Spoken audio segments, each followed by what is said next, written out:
haatana dhegeystayaal kusoo dhawaada barnaamijkii bandhiga v o a oo ay noo soo diyaarisay islamarkaana inala socodsiinayso falastiin axmed iimaan.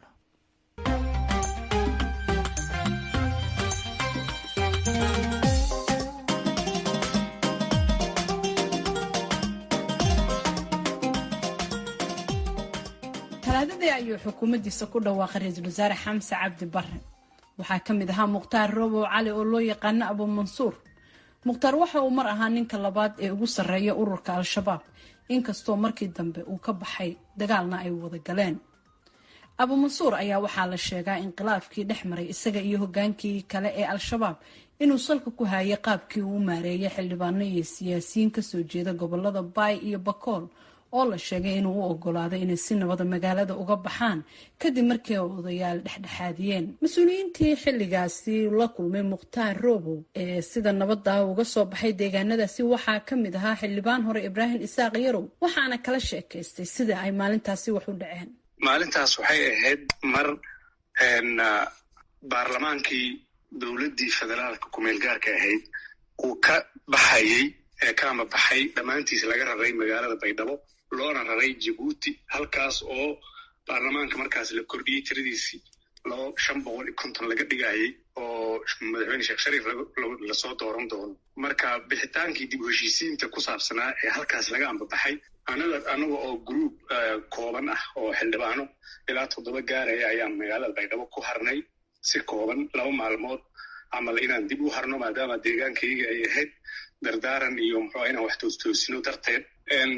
intaan magaalada joognay dee waa tashinka waad ka garan kartaa, xaaladu waa isbedeleen.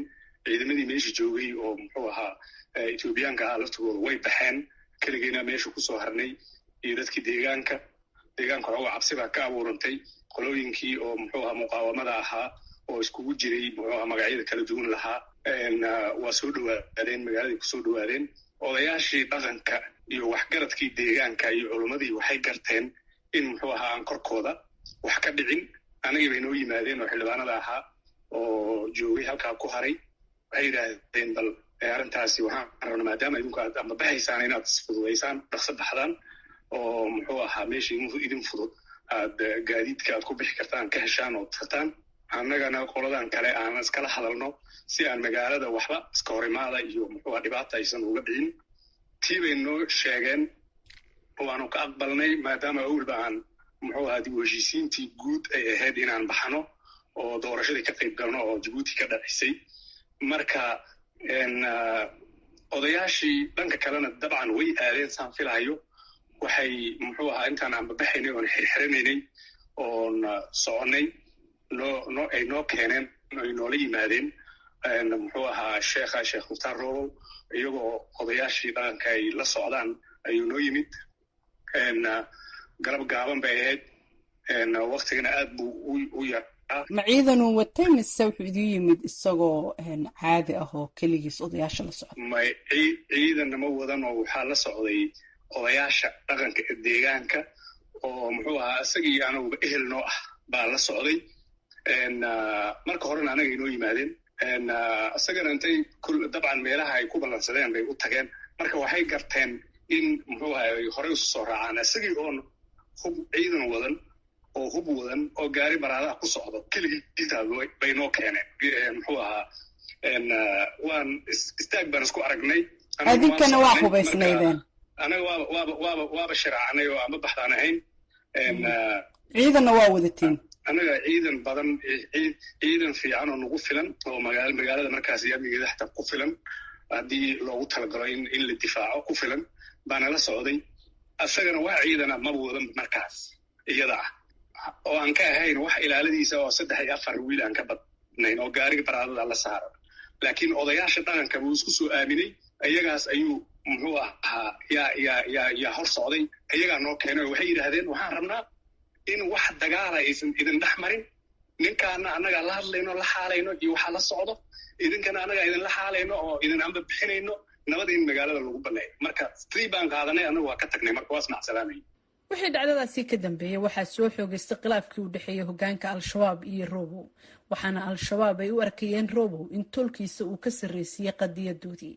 sanadkii 2008 ayay dowladda Mareykanku waxay cunaqabatayn dhaqaale kusoo rogtay rag uu ka mid ahaa Robow, taasoo ilaa ay hadda saaran aysanna weli kala cadayn sida ay u saameyn doonto xilkiisa iyo wasaaradda loo dhiibay.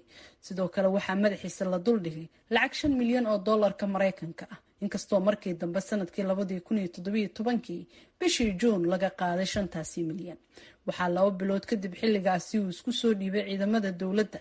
sanadkii 2018 wuxuu Robow bilaabay olole siyaasadeed oo uu ku doonayay hogaanka maamulka Koonfur Galbeed, balse waxaa ka hor istaagay dowladii hore ee madaxweynaha uu ka ahaa Maxamed Cabdullaahi Farmaajo, waxaana dhammaadkii 2008 lasoo xiray Mukhtaar Robow iyadoo magaalada Muqdisho la keenay halkaasoo inta badanna lagu hayay xabsi guri. Matt Bryden oo ah la taliye dhinaca istiraatiijiyadda ee hay-adda Sahan muddo dheerna arrimaha Soomaaliya wax ka qoraya ayaan weydiiyey sida uu u arko magacaabista Mukhtaar Robow. I think it's a very interesting appointment, especially as Minister of Religious Affairs, Endowments and Countering Violent Extremism.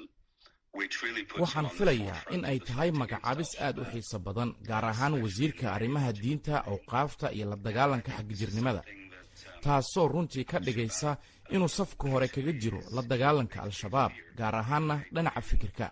waxayna ila tahay in tani ay tahay wax ay dhab ahaantii al-shabaab ka baqayaan, sida ay horeyba u caddeeyeen in Robow ay ku naceen oo aysan rabin inuu xil dowladeed helo.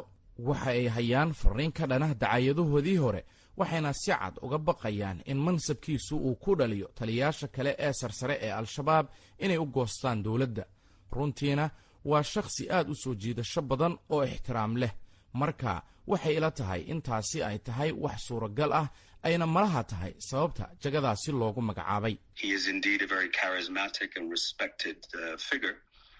So I think that is a possibility, and that is probably why he was nominated to that post. Mukhtaar Robow waxaa weli saaran cunaqabatayn dhaqaale, inkastoo laga qaaday $5 milyan ee la duldhigay. waxaanay dad badan isweydiinayaan sida ay reer galbeedka uga jawaabi doonaan magacaabista Robow oo mar ka mid ahaa hogaanka al-shabaab. waxaan mar kale su-aashaasi weydiiyey Matt Bryden. When Mukhtar Robow surrendered to the government, he had in fact been fighting al-Shabaab for 2 years. So he wasn't strictly speaking a defector. He was already an anti-Shabaab commander in the field. He then underwent a fairly rigorous process in 2017. markii Mukhtaar Robow uu isku soo dhiibay dowladda, waxa uu xaqiiqdii la dagaalamayay al-shabaab muddo 2 sano ah. marka si adag uguma uusan hadlin sida qof isi soo dhiibay. waxa uu kal horeba ahaa taliye furunta kula dagaalamaya al-shabaab, kadibna waxa uu maray barnaamij adag 2017 kaasi oo ay niisa ku samaysay baaris iyo xaqiijin. waxa uu ahaa hanaan ay dhowr ka mid ah saaxiibada caalamiga ahi ku lug lahaayeen ama ugu yaraan ay ka warqabeen. kadibna waxa uu noqday qof nooc ahaan loo arkayay geesi, noqdayna qof shacbiyad leh. waxaa jiray su'aalo aad u yar oo ku saabsan inuu wax naxariisa u qabo al-shabaab iyo in kale. mana ahan markii ugu horreysay oo saraakiil sarsare oo al-shabaab ah ay ku biiraan dowladda. waxaa jira shakhsiyaad hore oo shabaab ah, balse madaxweynaha Jubbaland ayaa ka mid a.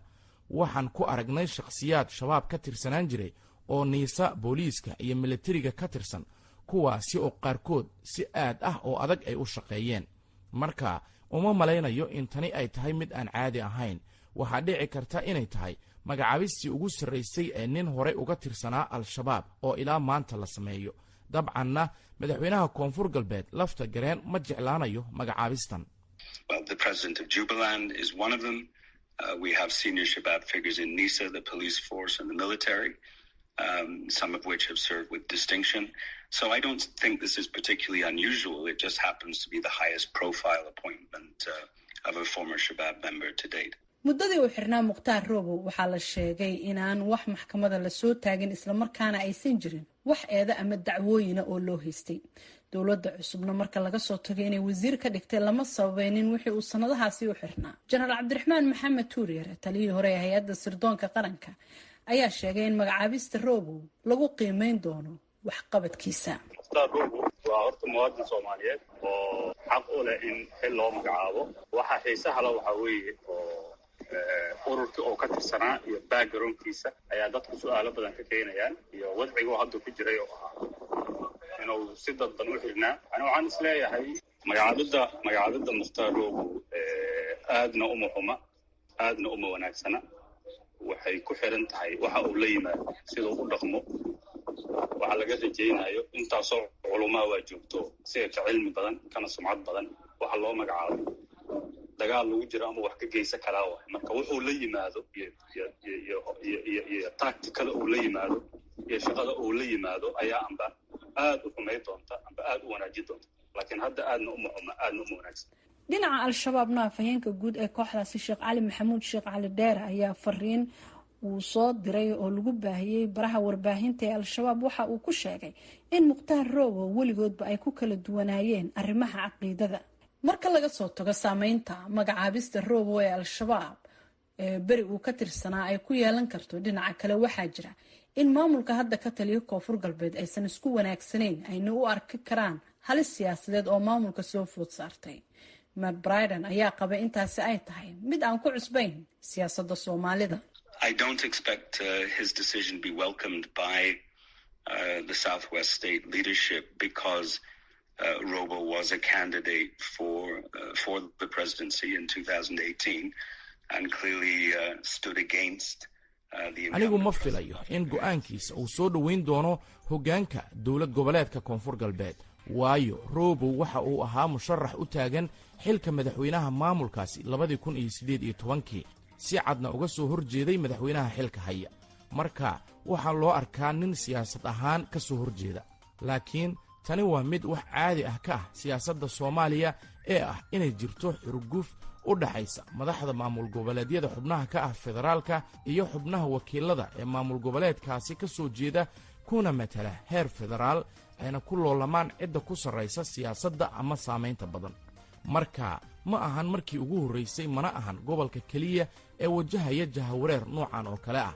madaxweynaha Puntland ayaa ku qasbanaa inuu la loolamo senatarada qaar Puntland ka yimid madaxweynaha Jubbaland ayaa la xifaaltamaya ra'iisul wasaaraha oo ka soo jeeda Jubbaland haddaba madaxweynaha koonfur galbeed ayaa waxa uu noqonayaa mid la qabsada inuu jiro wasiir miisaan leh oo ka soo jeeda koonfur galbeed iyo golo wasiiro with senators from Puntland the Jubbaland president contests with a prime minister from Jubbaland so the president of Southwest is just going to have to get used to the idea that there is a senior minister from Southwest state in the cabinet madaxweyne xasan sheekh iyo ra'iisul wasaare xamse waxay labadaba ku celceliyeen in muhiimadda koobaad ay siinayaan dhinaca amniga iyo la dagaalanka al-shabaab waxaana muuqatay inay rajo ka qabaan in magacaabista Robow ay gacan ka geysato dagaalkaasi dhegeystayaal waxaan naga xasuusinaa inaanu la xiriirno wasiirka magacaaban mukhtaar Robow si aan wax uga weydiino magacaabistiisa iyo waxyaabaha uu soo kordhin karo balse noomaanay suuragelin in aynu helno marka ugu horreysa oo ay noo suura gasho ayaana fakarkiisa idiin soo gudbin doonaa